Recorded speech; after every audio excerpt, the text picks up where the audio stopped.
5, 4, 3, 2.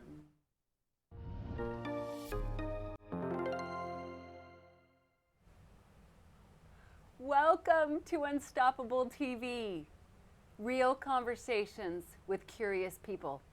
I'm Suzanne Menji, the host, and can you believe it? It's episode 1, and June Dillinger is my first guest. Oh my gosh, June is the founder of Heart Cards Global.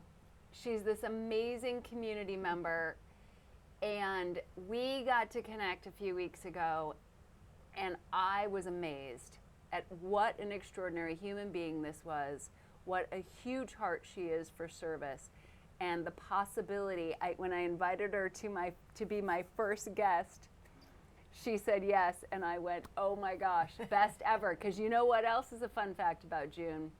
She's done plenty of shows here with Alelo.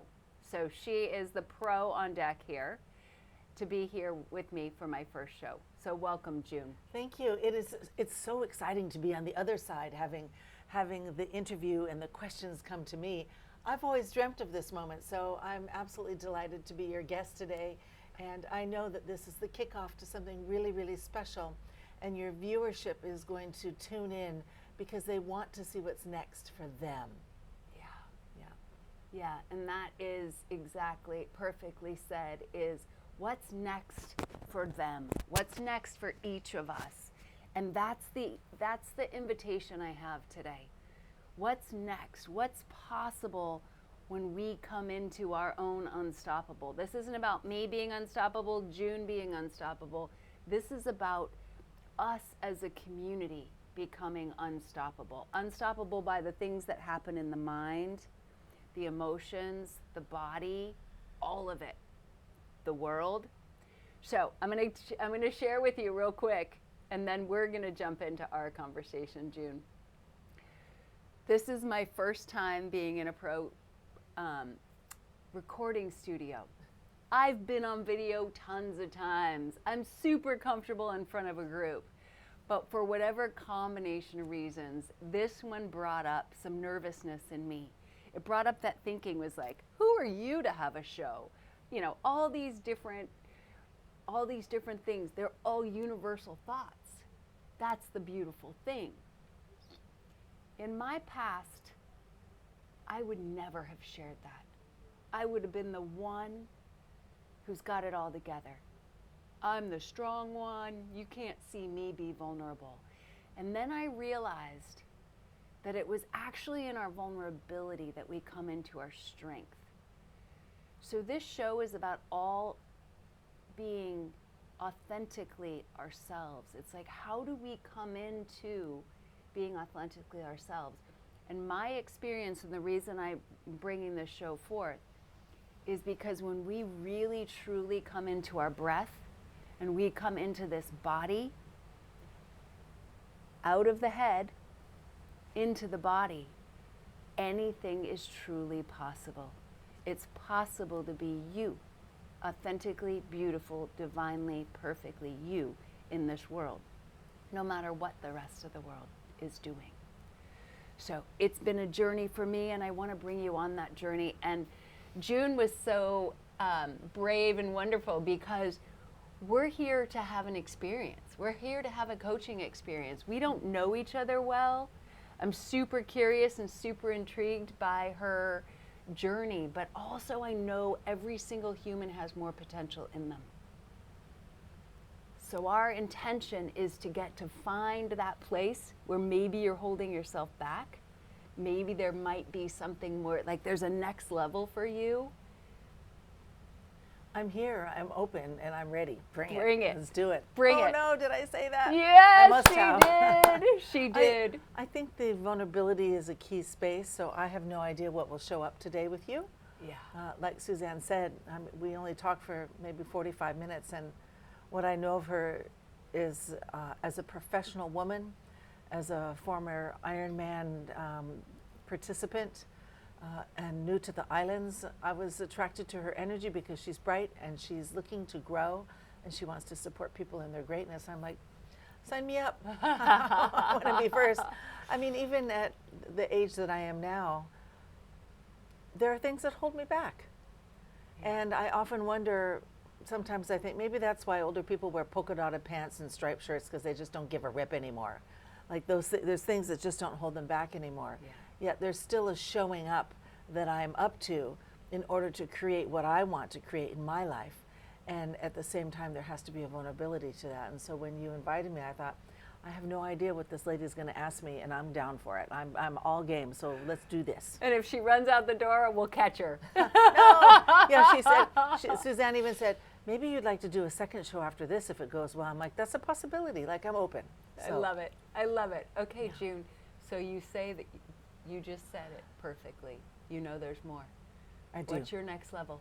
What's your next level if you got honest with yourself first and our audience?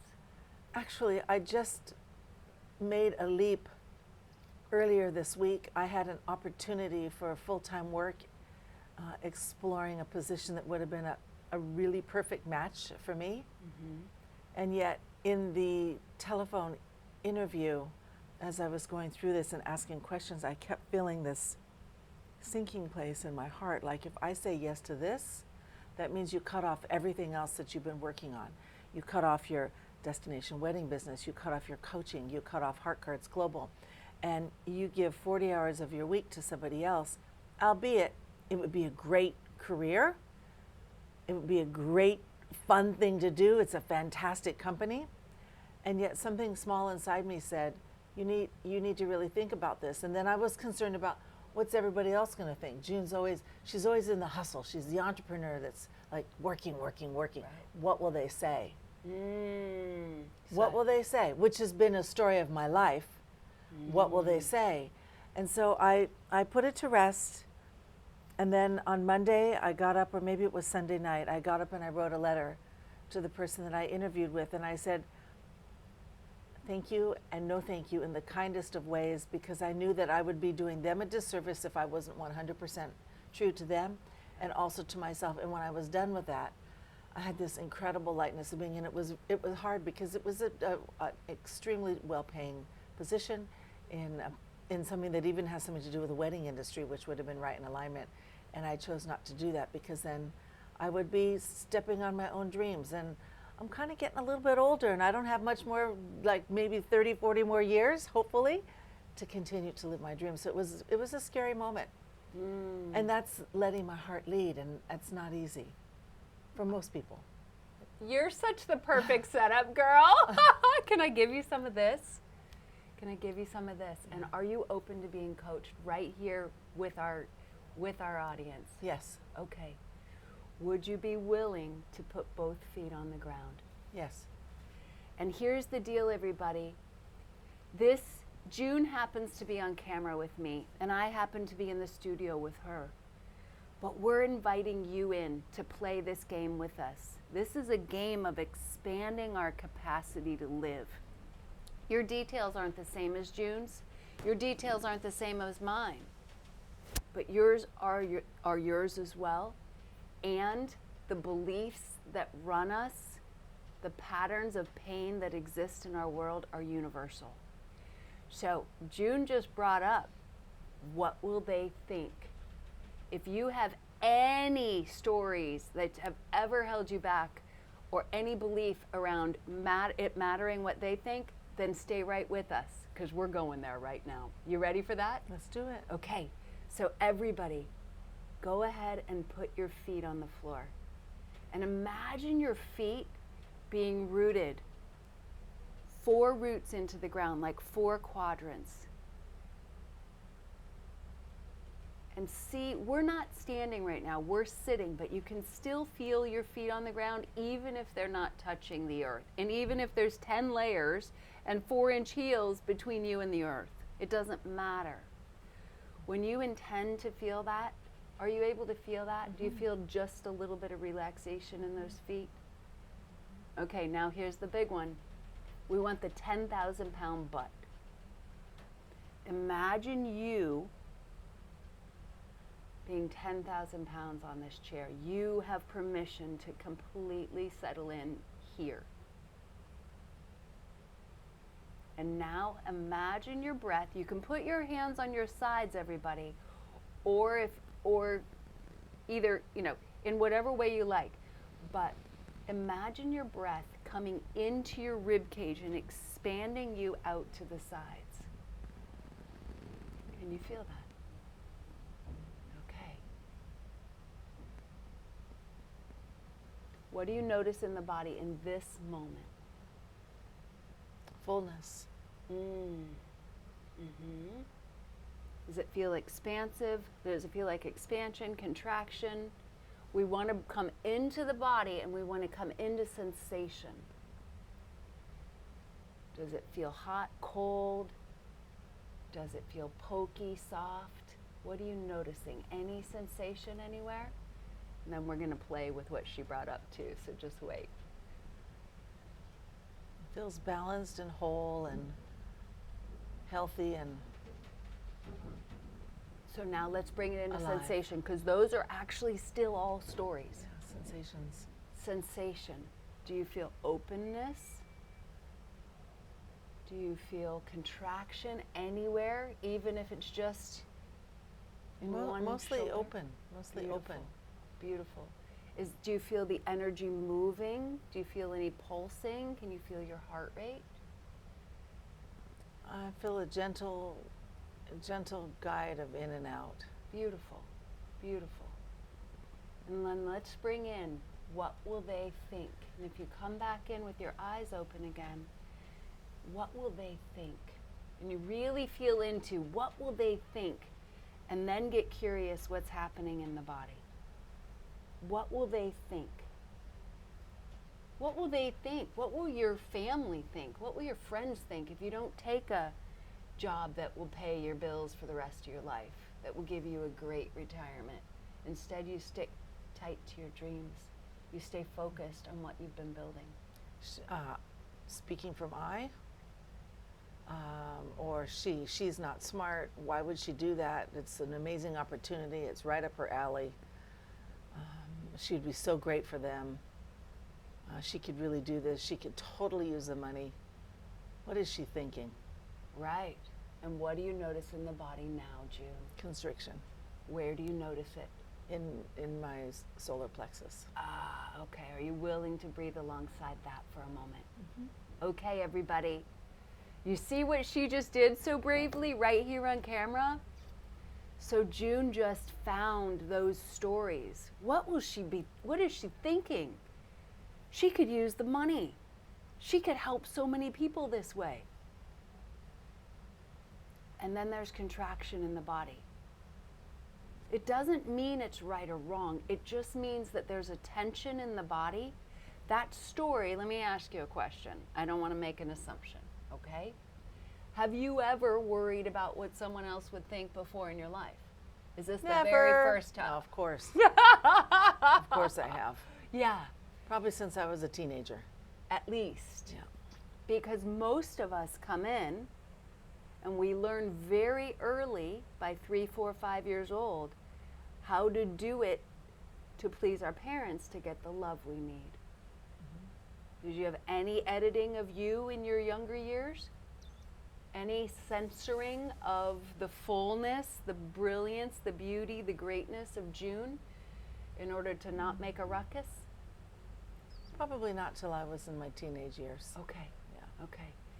And how's the body now? Loosening. Okay. Are you breathing alongside of it? And are you able to feel your bottom 10,000 pounds and those feet rooting in? Okay. Okay. So bring that up a little bit more. What else comes up? What were you thinking? Now we're only, 3 days later? Don't they know I have the best idea on earth? Have they not understood me? Do they not want me? Are my dreams not enough for them? Do they not? Am I not articulating what it is that I'm trying to create so somebody believes in me? What am I missing in my share that somebody doesn't see the gift that I have to give? And what do you notice in the body?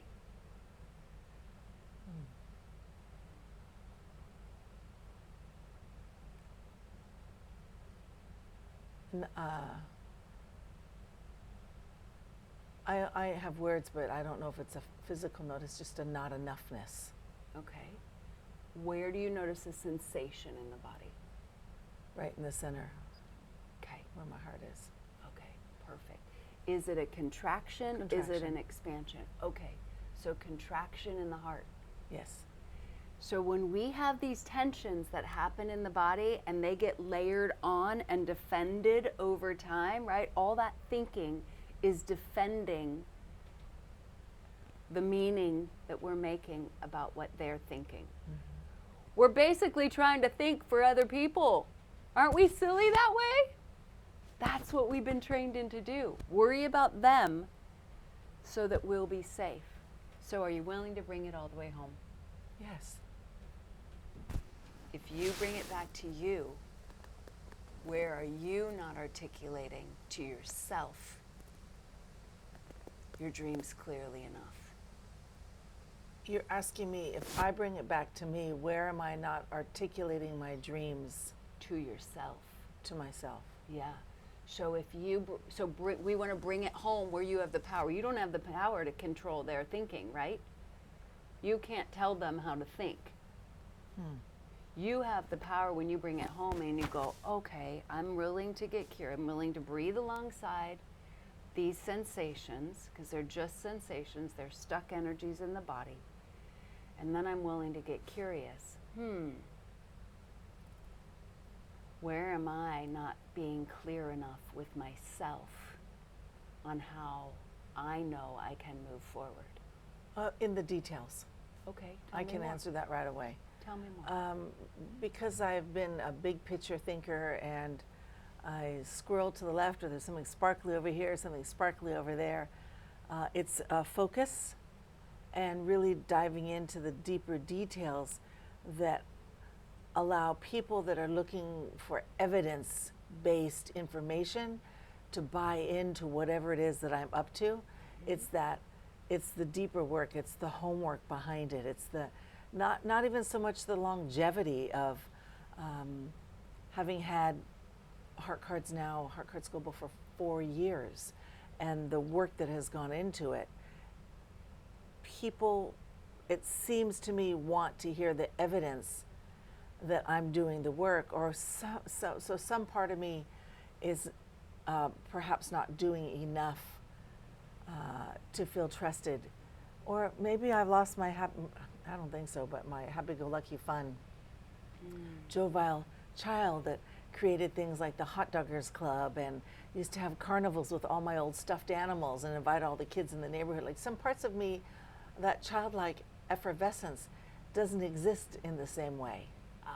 And I would like to find a way that I can see that as heartfelt yet professional, and that people would want that. They would want that experience. And what do you notice in the body right now? Lightness. Yeah. Yeah. And do you feel yourself in the body right now? When you feel into the childlike effervescence, Hot Doggers Club. How much fun does that sound like? We even had a flag. Right? Where it's just playful, but it's also beneficial to all. Yes. So that play, so the Heart Cards Global has become serious. Isn't that funny, right? Isn't it so perfect how we're always set up for our next level? Because we're bringing people into the heart, but then seriousing it and constricting our heart to hold ourselves back. The identity is trying to keep you safe. The old belief system. And the reminder, even with the deck, is it's a game worth playing. It's a game worth playing. So you got to be playful in order to invite people to your game. Yes. Yeah. So what do you notice in the body now, June? I keep using adjectives, possibility, or Okay. Let's come into sensation if you're willing.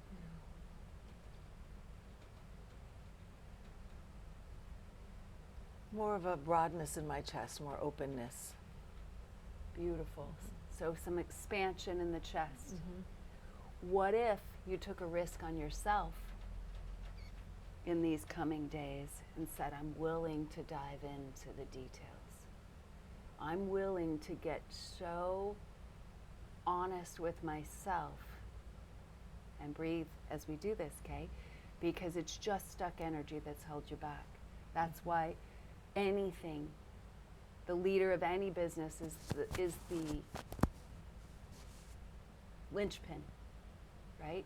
It's not a resources thing, it's a resourcefulness inside of us.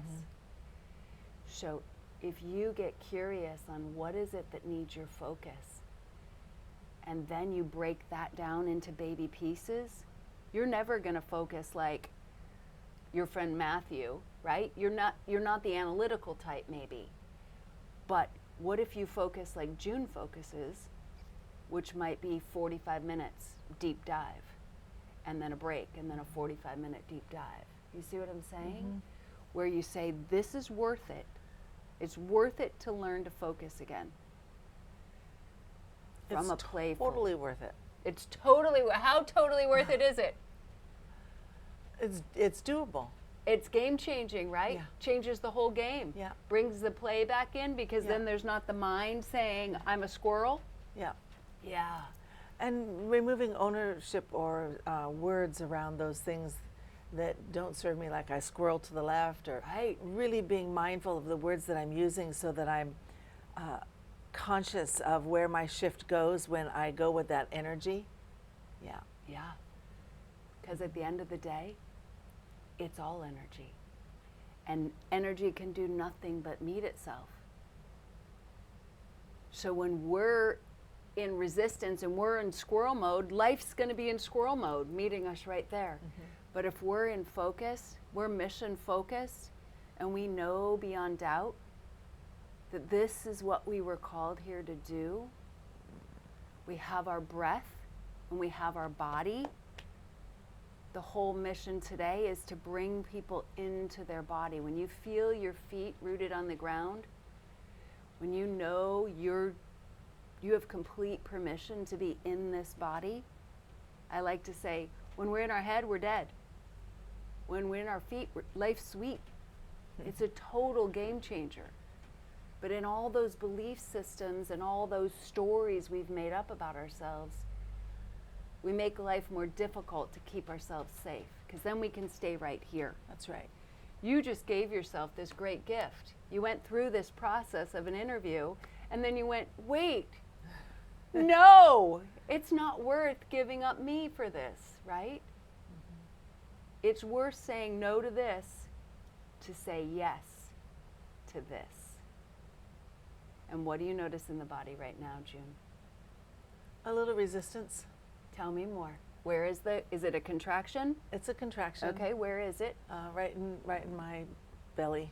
Okay. Any other? Beautiful. Okay. Beautiful. I celebrate. This is your gold mine.